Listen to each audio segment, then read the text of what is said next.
Hello, Internet. It's me, Woodlad, coming back from the YouTube grave to bring y'all one step closer to finally finishing that treehouse you promised little Timothy. I just don't know how I'm ever gonna get this done. Dad, stop it. Come down. I'm 23. Now, some of you may have noticed it's been a minute since my last posting. Actually, it's been roughly 9 months since your last post. Simmer down there, bud. I'm gonna need to take this chill pill, okay? You see, the thing is, Splinter Cells, it's not that I'm not into wood anymore. I mean, come on, it's me, Woodlad. You know I love me some lignin and cellulose. Sorry, learning makes me a little sick. To be transparent for a moment, I've been missing a creative muse. With all the seemingly endless chaos that is going on in the world today, I've been pretty anxious and focusing on getting a house before my country as I know it fully disintegrates. With no project inspiration in sight, my faith in humanity at an all-time low, and my max prescription refills of Xanax reached, I did what all people in a dark, vulnerable state of hopelessness do. I turned to religion and started my own faith, the Soul Skaters. At the beginning of my spiritual journey to reach enlightenment, I came to the realization that wood, though arousing in virtually every possible way, was not the key to happiness. I know it's shocking, and some may argue blasphemous, but I promise you, I would never knowingly lie to one of my beloved Splinter Cells. At least, not until my audience gets big enough to facilitate my own pump-and-dump crypto scheme. But I'm a few million subscribers away from that, so don't worry about that right now. Now, I'm sure some of you are still a little upset at my revelation that wood isn't the key to happiness. But I say unto you, in order for me to be able to truly sow the mustard seeds of faith within you, I had to get a little controversial and put my reputation as a woodworking artisan on the line. I guess that's just one of the many risks when you become a prophet. You see, my disciple Splinter Cells? Ultimately, my spiritual journey had many paths, but all led to him. To all you unholy rollers out there who don't recognize this young messiah, his name is Brink, and he was my key to spiritual enlightenment. You see, after engaging the love of my life... Oh, what's that? The link's right here? Weird. She and her siblings got me rollerblades for my birthday.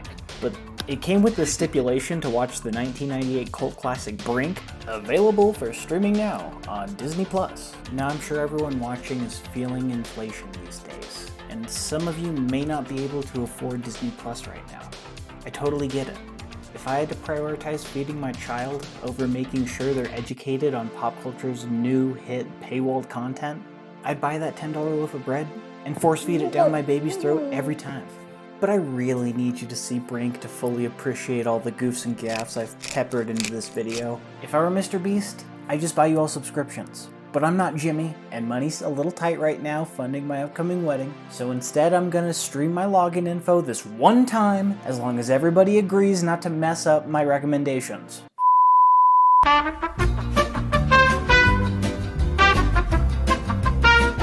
After skating around long enough and getting my bearings, I became baptized in the rubber of the blade, and a full-fledged soul skater. Skating for the fun of it, and not thinking about the world that was falling apart around me. East Palestine train derailment? Miss me with that vinyl chloride while I hit this stylish fly fish. Nuclear treaty withdrawal? Let me just withdraw myself from this conversation and hit this natty 540. So one morning I woke up and asked myself if I was gonna skate, and went to the park to put in some work on my 540. When out of the blue, my fiance's brother Nick hit me up asking me for help to make him a Grindbox. Now if you hear Grindbox and think of something like this, you're gonna need to get your mind out of the gutter. It's just skater slang for a DIY PVC pipe rail fastened to a box frame that you can practice grinding on. What kind of spiritual leader would I be if I refused to help a fellow soul skater reach their next phase of enlightenment? So I got into my terminal velocity position and booked it home to pack my tools and head over to the nearest home improvement store to gather the boards, screws, and PVC.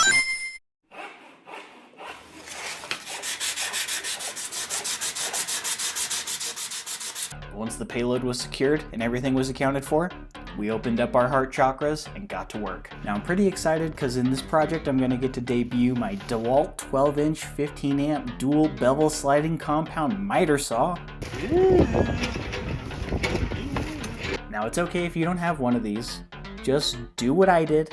Go to your mom or dad's purse, take out their credit card, and load up on V-Bucks so you can purchase the perfect skin to pop off in for that Fortnite tournament. History is about to be made here. He's smiling. He knows it. He knows it. Ridiculous. The final moment of Fortnite World Cup. My gosh. Bow down.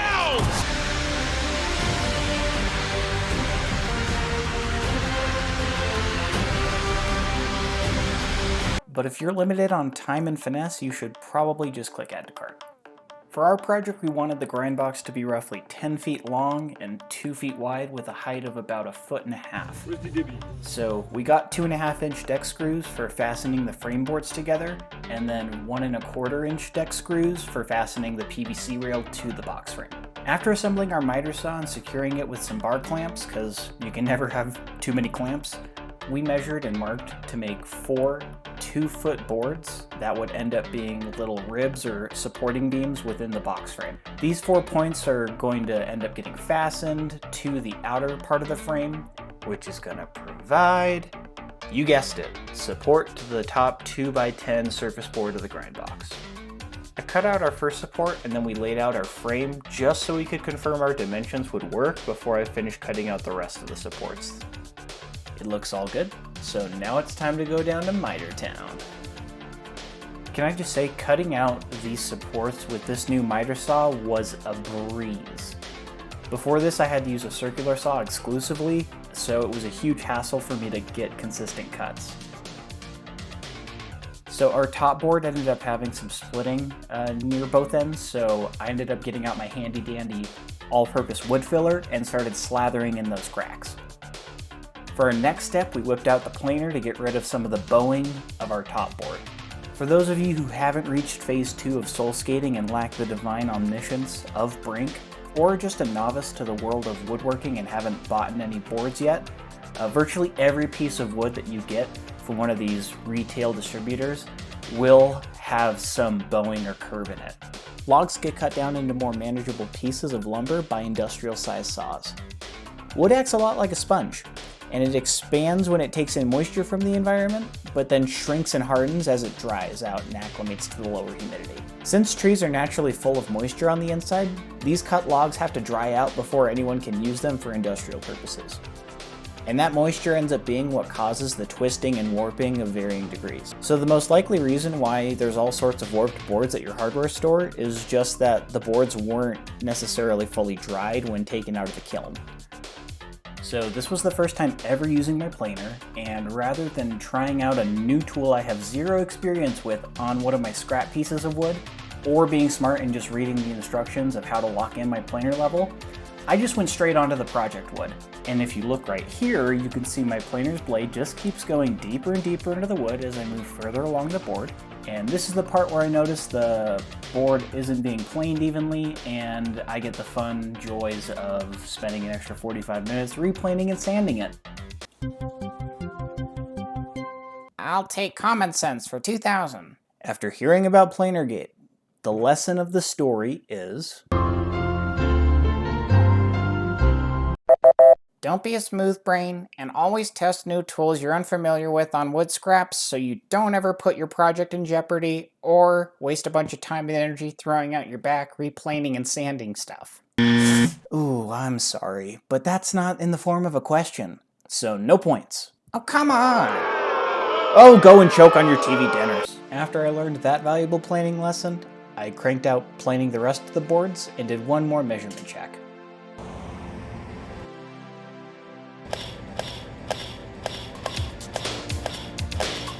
Fatality. Oh yeah, that's some tasty fun right there. Then I got out my carpenter square and bar clamp and started fastening. We didn't pre-drill any holes into the frame boards because we wanted to use our impact driver to assemble the frame. After all the supports were fastened in, we got out our PVC. Now on the PVC, we used a drill to make a pilot hole for the screw so we could more easily fasten it into our box's frame with our impact drivers. Because without pilot holes, you're going to be slipping and sliding all over the place. Now listen up, Splinter Cells, and maybe I'll wrinkle your brain a little bit by teaching you the key differences between a drill and an impact driver. This is a drill, and this is an impact driver. A drill is a glorified spinning machine, where the chuck and jaws fasten the bit in place. And the drill motor applies a constant level of torque on that bit. Torque is just nerd for rotational force. While an impact driver motor is more complex and generates dynamic torque. An impact driver, this is a collet. Now I'm not sure why they're not called the same thing, but I didn't make them, so. The dynamic torque is possible through these internal mechanisms called hammers and anvils.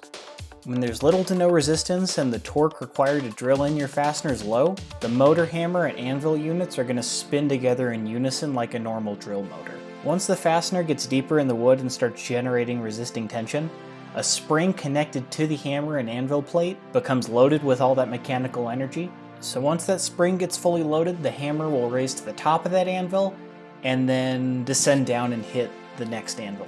You can see at the top of the anvil plate there's no guard, so once the hammer gets to the top, it just continues to rotate and then strike down on the bottom of the next plate. So that's really the fundamental principle as to how the impact driver is able to disengage its motor from the drill bit and then re-engage it over and over again. So rather than a constant level of torque being applied to that fastener, the torque is dynamic and is applied to the fastener in quick concussive little bursts, amplifying the force that gets transferred into that bit.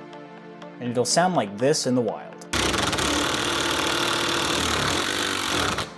This all happens super fast. Some drills even brag on the box that it rotates up to 50 times per second. So you can forget about trying to replicate that with your own drill and hammer. Unfortunately, the machine's got you beat.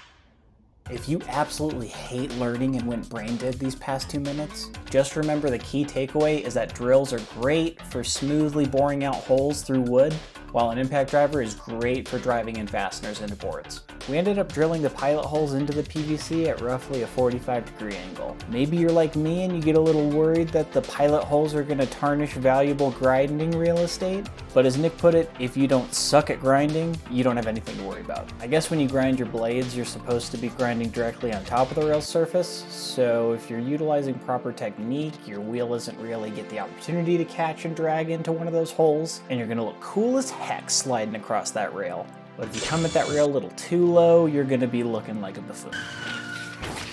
After the rail was fully fastened, we attached a skating truck to the bottom of the box to make transporting it a little bit easier. Then I gave it the official Woodlad brand of approval. Then there was nothing else left to do but christen this baby with its inaugural grind.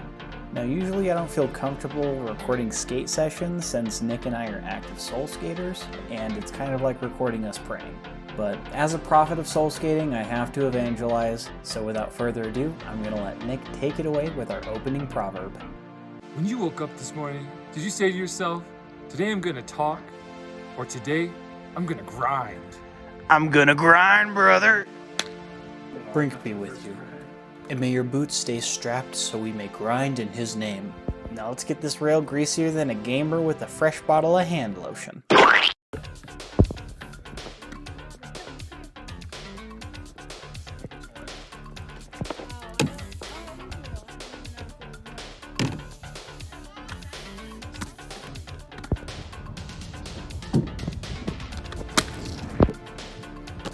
Oh.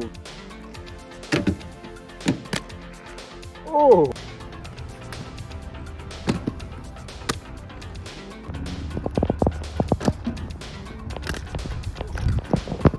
Starting off with huge amplitude.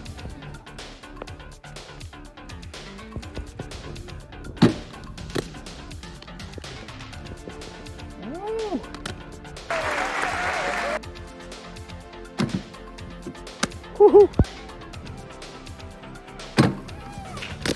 Back-to-back airs.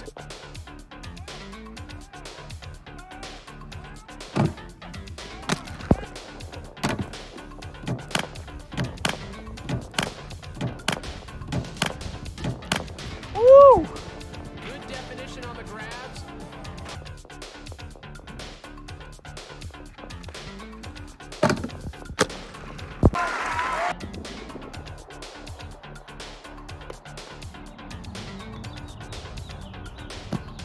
Whoa.